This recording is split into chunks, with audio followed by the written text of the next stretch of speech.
So now today we will be studying continue statement. Okay. So continue statement is just another jump statement which works similar to a break statement, but there is a difference. Okay. What is the break statement? I already told you it is used along with an if condition within a loop, whether while loop or for loop. And if that condition is true, then what will happen? The loop will be exited. Yesterday's offline lecture was based on that only. There were two programs. The first program was to to check whether a number is a prime number or not, and the second program was to print the sum of a series. Series was squares of natural numbers, first n natural numbers. So students, today please visit the channel and or you can take the link from the group and please watch that video first. Okay, I will not be taking that session in the online class, so you will have to watch it there only, right? And it is important. There you will see two exit points in the prime number program. One exit point is the while condition. When the while loop when the while condition becomes false, that is one exit point, and the second exit point is when the if condition is true. So please watch that. So in break, whenever the break statement is encountered, the program control exits the loop. Right, this happens. It breaks the execution of the loop. But continue doesn't break the execution of the loop. How does continue work? So let's see that. You have a while condition here, which is your condition 1 and also your exit point 1.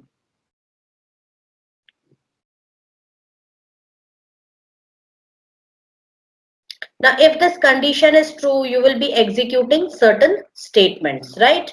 And you will be checking a condition if condition 2 is true. This is my it is not exit point, it will be loop back to while. Okay, that is, I will be writing here continue. And some statements are after this while also. We have an update expression also, right? So what happens? The moment this continue statement is encountered, all the statements here will be skipped. And the program control will again go back to while condition for the next iteration of the loop. Listen carefully. The while loop starts, it executes these three statements. Sorry, it encounters a second condition, and if that condition is false, then this continue statement won't be executed. So these statements will be executed as usual. But if the condition 2 is true, then the continue statement is executed, and what it does is it skips the execution of the statements after the while loop, even including the update expression. All the statements after the continue keyword which fall within the loop body, they all are skipped, and the program control again loops back to condition 1 for the next iteration. So this is continue statement. To understand this, we will take an example. So just give me a moment. So I'm going to open a new file. I already have that sample file. I'll open that.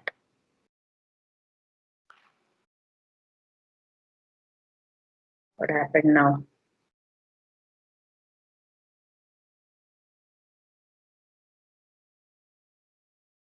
Yes, so we are here. Now what I'm going to do is I'm just going to write a statement, small simple program here, which is to print 100 numbers. Okay. So I equals 1, while I is less than equal to 100, print I. Fine. I plus equal to 1. If, or wait, just a second. Just give me a moment.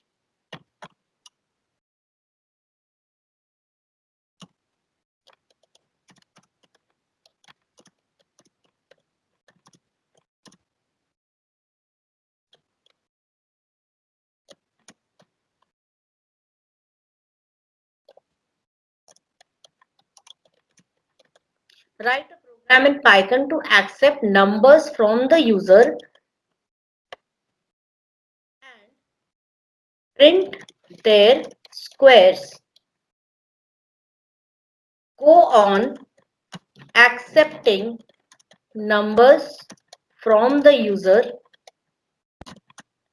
and printing their squares till the user enters 0. The program should exit or should terminate. 1 second. The program should terminate when the user enters 0. So you will understand the difference between break and continue statement. First, I will be using the break statement. Okay. So here we are. I'm going to ask for some numbers from the user. Enter a number. And I will be printing the square of the number. That is, I can write it this way.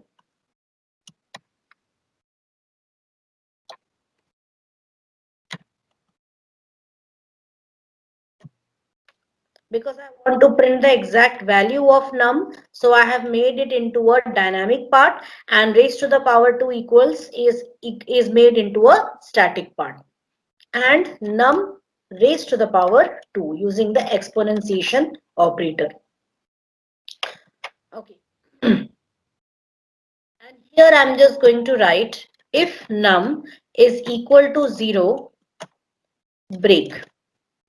So first we will see how break is executed, and we will be also writing a line here, end of program or end of loop I'll write.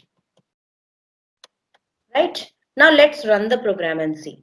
So enter a number. So it will go on accepting numbers from me and printing their squares. You can see it on the screen.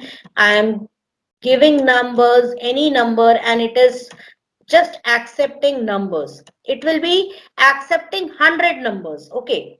Now suppose I don't want to enter 100 numbers. I want to just terminate the loop in between. So I will just enter 0, and you can see it is end of loop. That is two exit points were there. One is if I decide, okay, it's just like imagine that you are in a race. You are in a race and you have started from a starting point, and it's a very long way which you have to cross, right? The finish line is over here. This is your finish line.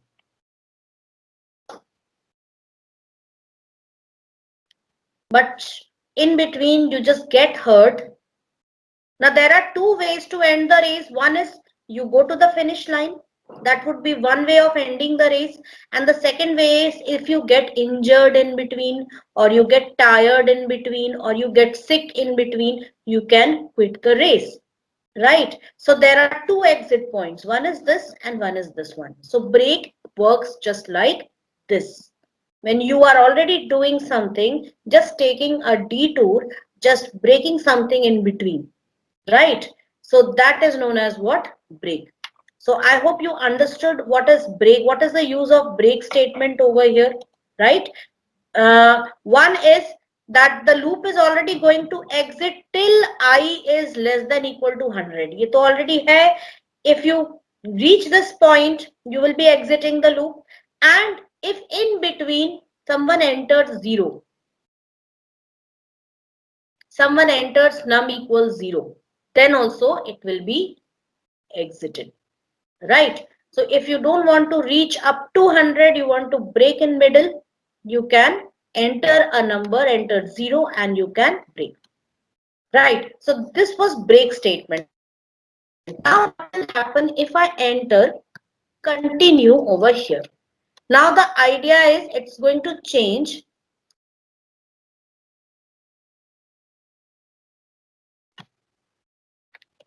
the program should not display the square of 0. The program should not display the square of 0. As you can see that, what is this?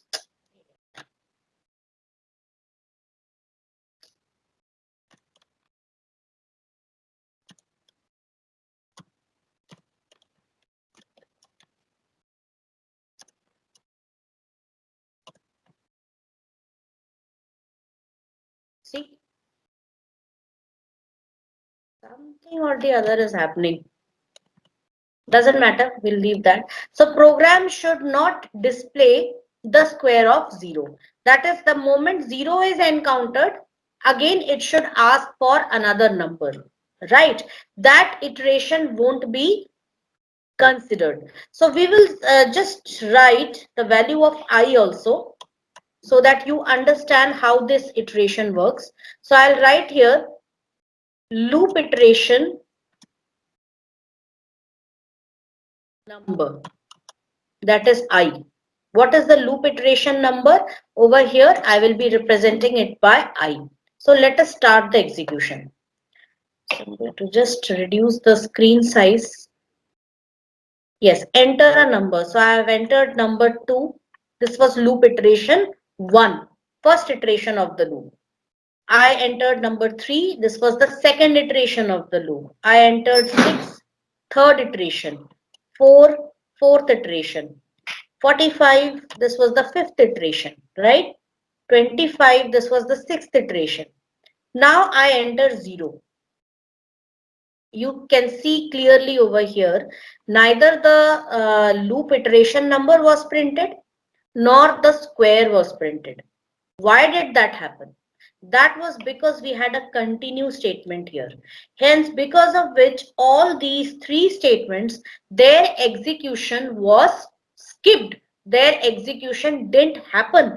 The moment this continue statement is encountered, program control goes back to while. You can see over here that the moment I entered 0, nothing was printed. That was because the execution of these statements which were falling after continue, that didn't happen.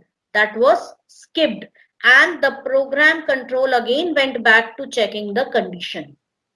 Then again it will ask for a number. So again if I give 0, again the same thing will happen.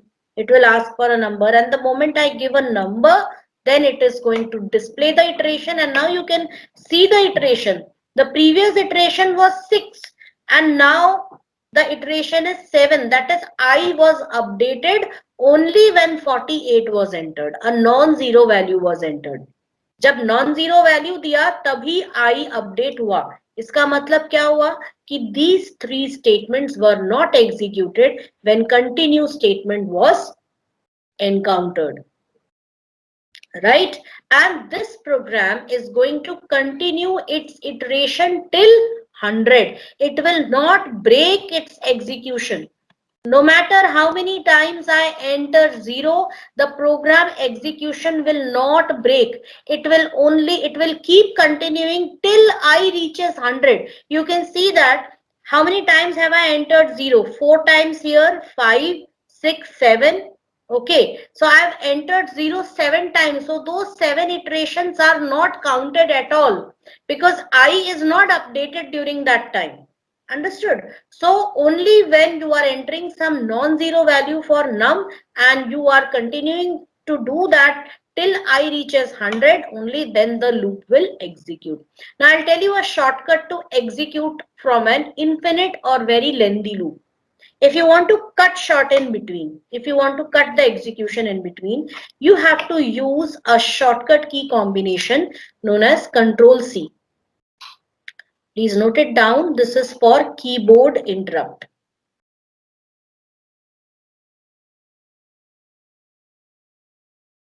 keyboard interrupt is used to stop the execution of an endless loop in between. So if I just press Ctrl C here, you can see there is a keyboard interrupt. Okay, and you get your primary prompt back.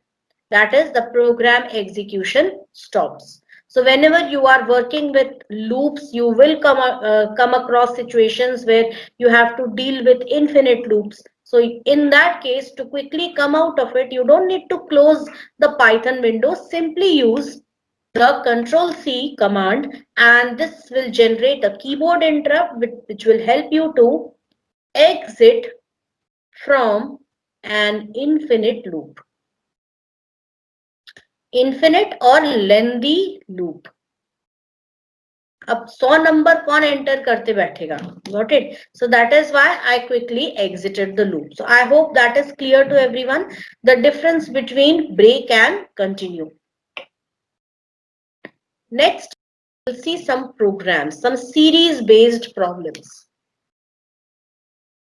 Series based problems are very essential, and one important thing which I want to tell you is, students, I don't want you to use formulae here.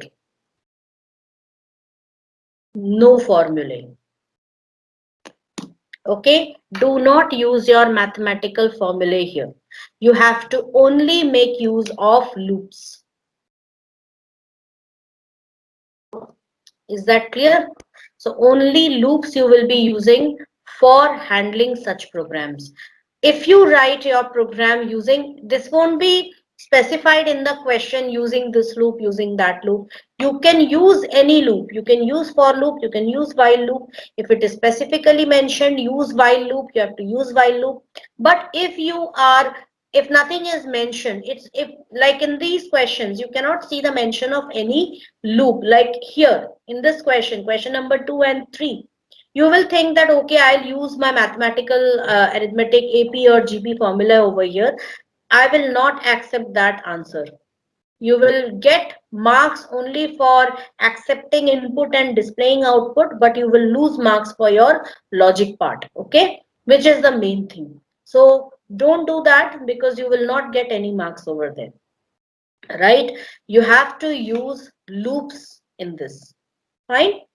Okay, so this is it. We will start with the very first question, that is, write and run a program that uses a while loop. So here it is mentioned, uses a while loop, and make it a habit to read the question carefully. Okay, to compute and print the sum of a given number of squares. Example is also given. If 5 is input, then the program will print 55, which equals this. So this program is already discussed in yesterday's offline lecture. Please do visit the channel and watch it over there. I will not be taking it up here in the online class. We will start with the second question. Write a program to generate the sequence -5, 10, -15, 20, -25 up to n terms, where n is an integer input by the user. So the loop somewhat goes like this: -5 plus 10 -15 plus 20 -25 plus 30, and so on. So how many terms? We will be discussing this question right now. So students, in your copies, quickly write question number 2.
You might have written the question till now. Let's move on. So this is the series.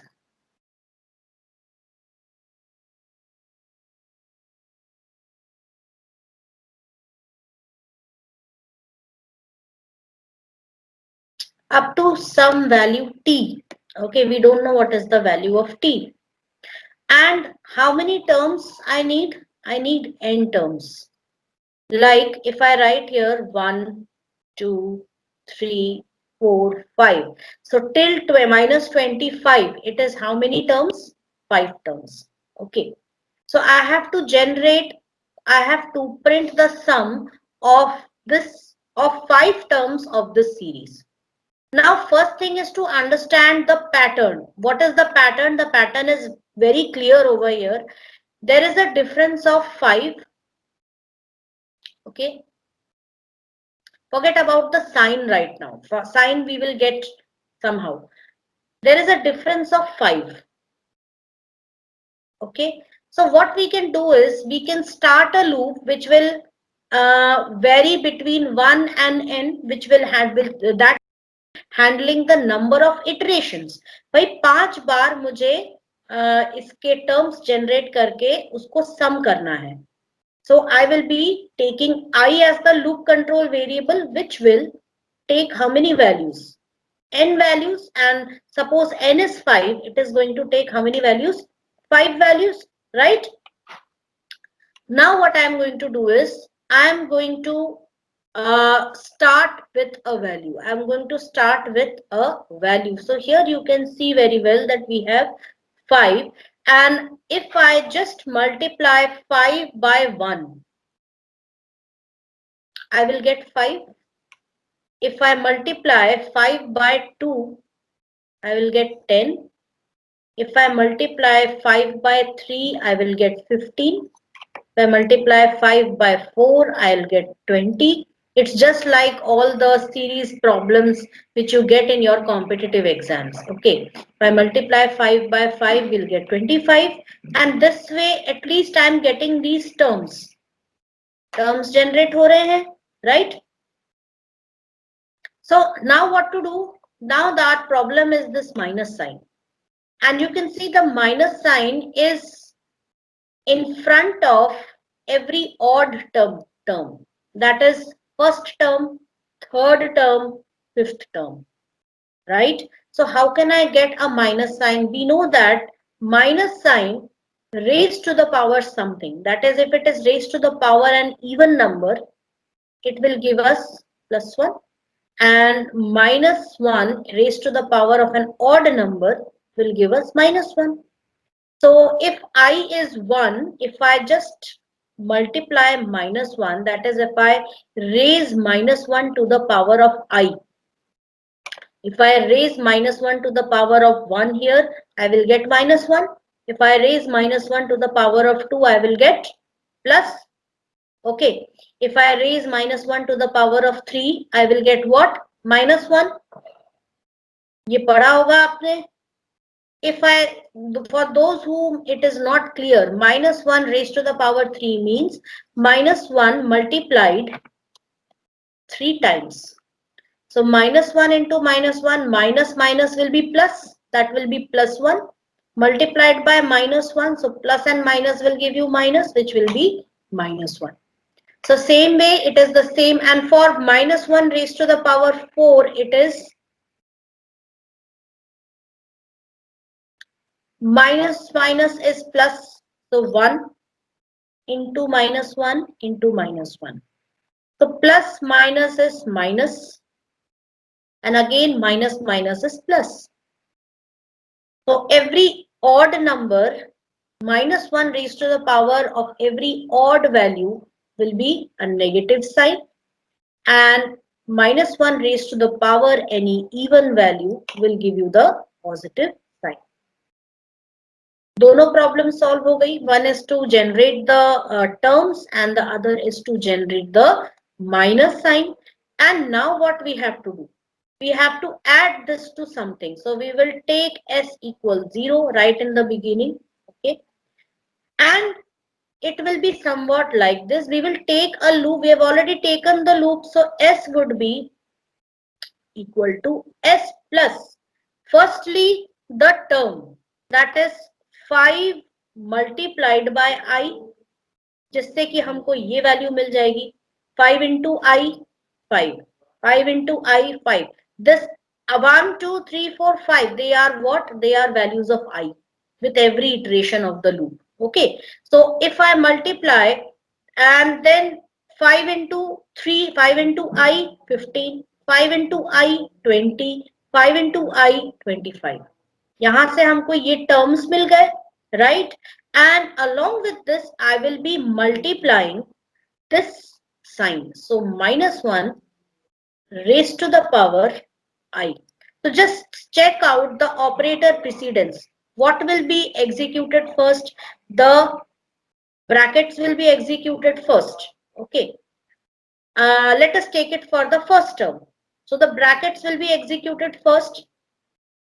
Your first term will be S equals 0 plus 5 into 1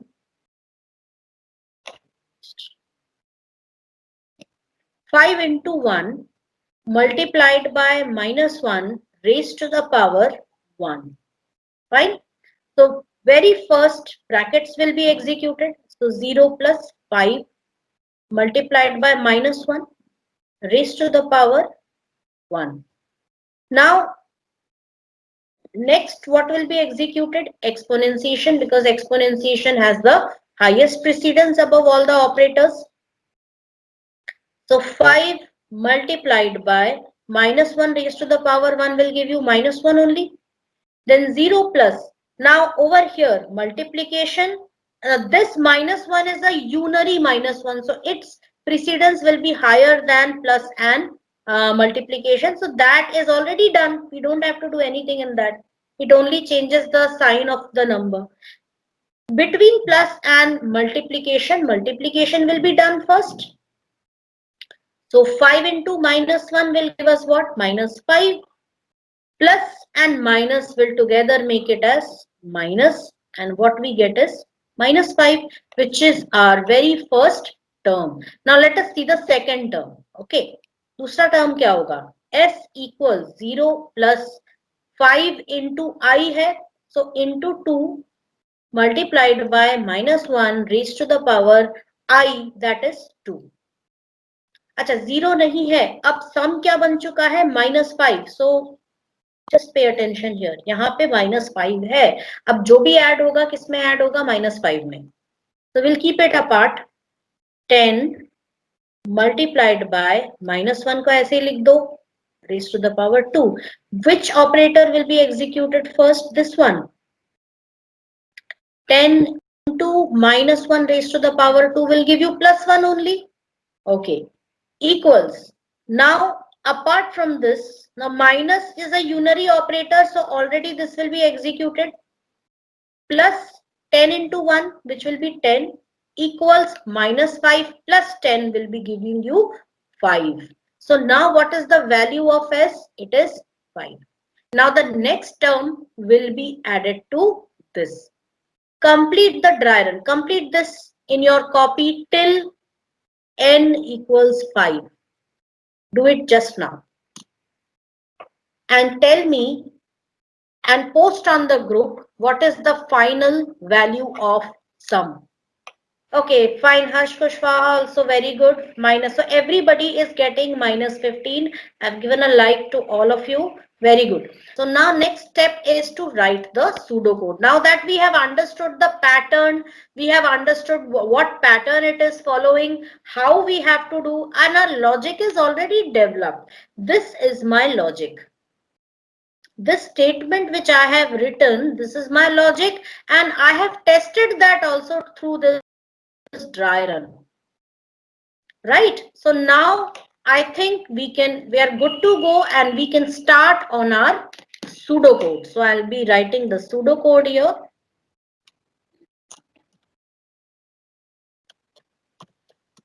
Students, tell me, do you find it easier to work with a pseudocode? Is it easy to develop logics with a pseudocode and a flowchart? or directly writing a program? You can just give me a feedback later.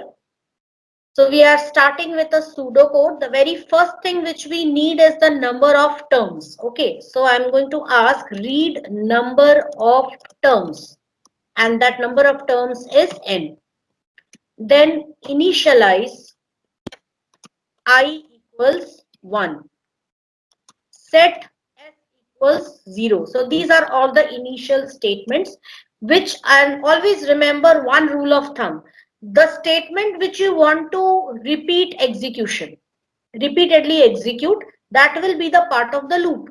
But the statement which has to be executed once, थोड़ा दिमाग लगाना, कौन सा statement एक ही बार execute करना है, कौन सा statement बार बार execute करना है, right? So just apply your brains and just analyze in your minds that which statement has to be executed once and which statement has to be repeatedly executed.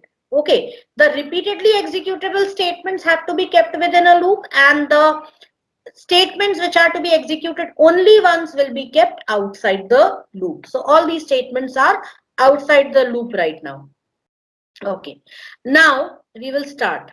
If I is less than equal to n, then go to step 6. Otherwise, go to step x, because we don't know what is going to be our step to which the control will be going, right? The control will be going to that step where the final sum will be displayed, right? Okay. So if I is less than equal to n, then go to step 6, otherwise go to step x. So now in step 6, what we will be doing? S equals s plus, too much of noise upstairs. Really hate that. So we will just go back to our logic which we have applied. So this was the logic, right? S plus 5 into I into minus 1 raised to the power I. Just wait.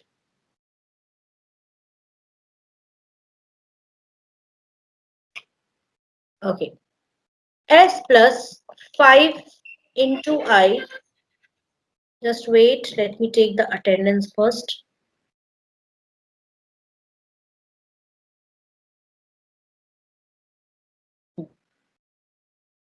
Five into I multiplied by minus 1 raised to the power I.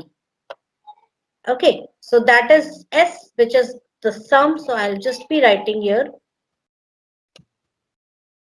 Compute S equals this. That is the sum of the series. And next will be I update I equals I plus 1. That is loop control variable which has to be updated so that the loop proceeds. Otherwise, it will become an infinite loop. Now, next step is display sum of series. That is S. So I think we know what should be the value of step X. Can anyone tell me what will be step X? Otherwise, go to step X जो हमने लिखा है, that would be what? कौन से step में जाना है? One more thing, wait, just wait. Go to step 5 लिखेंगे, and this will be step 9 and this will be step 10. Yes, now tell me. If I is less than equal to n, then go to step 6, execute step 6, step 7, go to step 5 till the condition is true. Okay. If the condition is false, go to step X. Which step we have to go now? Once this loop 9. stops, yes, exactly, we will be going to step 9. यही आपको देखना है. So this will be step 9, right? So our pseudocode is done. I hope you can write the program yourself. So I'm just giving the program, the pseudocode to you. Do the dry run, draw the flow chart and write the program. Okay. So the pseudocode is there. You have to convert it into a program, Python program, right? That should not be difficult. So thank you all.